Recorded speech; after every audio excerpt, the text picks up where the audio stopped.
So here we have a brand that is based out of California. Of course, I've reviewed some of their fragrances in the past. The brand is called Guy Fawkes. Here we have two fragrances called Vince and Nelson. So I'm excited to tell you about both of them in today's double feature episode. So make sure to stay tuned.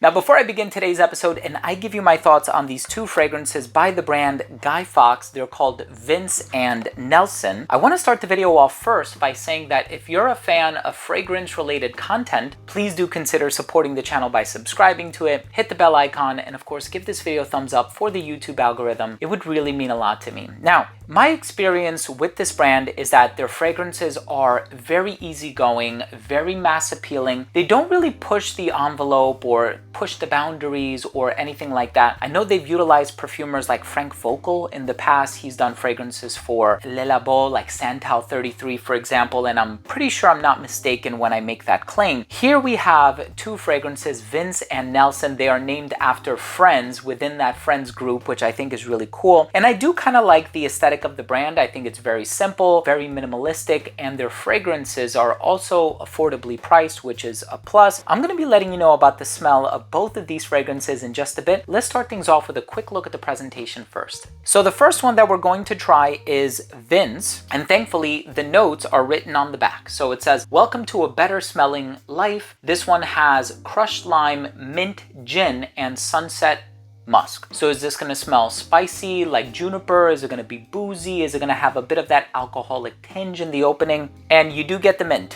So this one is bright, it's minty. It's not a mint overdose. So if you're expecting this to be like Montfresh by Healy, that's not what you're gonna get here. You are gonna get a touch of mint though, and you are gonna get a bit of a woodsy appeal as well. Now, when we're talking about the note of gin, I think of juniper berry, right? Juniper berries are used in the fermentation of that particular spirit. So with juniper, it could be a little spicy, a little astringent. As a matter of fact, there's a fragrance by Maison Cyr that utilizes tonic in it, or gin, I should say. And this one smells kind of similar to it. The fragrance is called Blue Gin. So this actually comes quite close to that fragrance. Now, of course, there's also a fragrance by Micallef called Gin and Tonic. That fragrance is a lot creamier, and I think it has a richer mint note. This one is more about the heart, I think. So the mint is a nice accent in the opening. It freshens things up. This one is really easy to wear. Of course, if you're running errands, if you're going to the gym, this one is a compliment getter for sure. This one has no rough edges. This one will give you that mass appeal that you're looking for, and this is one that also leans in the direction of quote-unquote niche quality. And I say that because, you know, a lot of designer fragrances, you really have to look at the note breakdown before you say, oh, that's what's in there, right? A lot of them are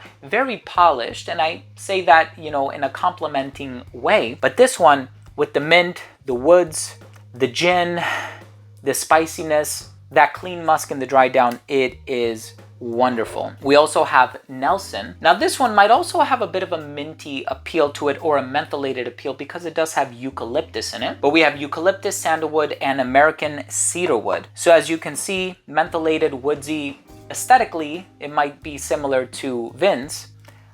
So this is really interesting. So this has that eucalyptus in there. It has a very unique personality. It's a little herbal, but not overly so. And it's spicy and woodsy in a very different way. As a matter of fact, it's a lot more woodsy than Vince. So with Nelson, this one has the American cedarwood. It does have the sandalwood. It's not sweet at all, and I suppose a part of me was expecting it to be kind of sweet and creamy on account of that sandalwood, but I think I'm getting more cedarwood than anything else. So I would say that Vince leans more in a spicy, woodsy, peppery direction. This one is also woodsy, but it's more in an herbal direction. That's what I would say about Nelson. To be honest with you, both of these are huge compliment getters. They are very easygoing, and I will say this because I want to be fully transparent. I haven't personally received a compliment with any one of these, but given my experience with the way that certain DNAs play off of my skin and the many fragrances that I do own in my personal collection, this is the type of a DNA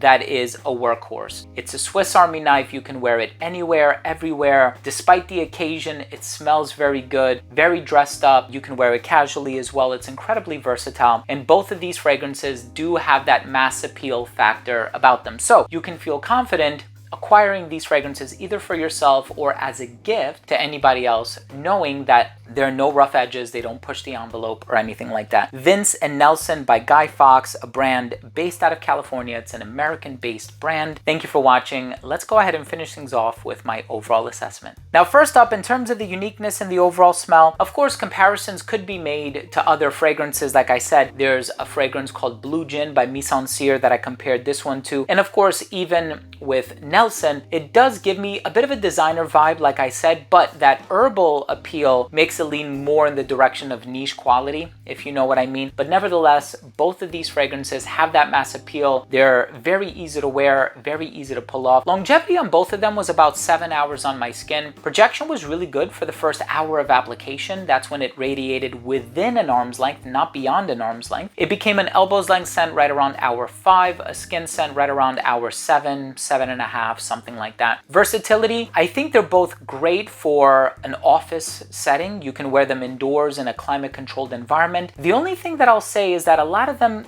both of these, give me the impression that they're better for the hotter weather. So if you do live in California or in Florida or in a warm climate, you can certainly pull these off in the hotter weather. Of course, we're also talking about occasions. You can wear these casually. You can wear it dressed up as well, but something about these with the mint, the eucalyptus, that brightness makes me feel more inclined to wear them casually, I would say. And both of them are quite masculine leaning from a traditional vantage point, but of course, these are just recommendations. Wear what you want, wear what makes you happy. And in terms of the presentation, like I said, it is quite minimalist, but I do enjoy the concept of the brand naming fragrances after friends within that friend circle or that group. My final verdict on these two fragrances, Vince and Nelson, is if you're looking for fragrances that are very easy to wear, they have that mass appeal factor to them, you're likely to get compliments. They're fairly versatile as long as you don't plan on wearing them in like 20-degree Fahrenheit weather when it gets really, really cold out. These are better for a warmer climate, I would say. Very polished, very easy to wear. And I want to thank you so much for taking the time to watch this video. I really hope you enjoyed it, and I hope you took something of value from today's episode. If you did, why don't you go ahead and show your support? It's absolutely free. All you have to do is click that subscribe button, hit the bell, and give this video a thumbs up.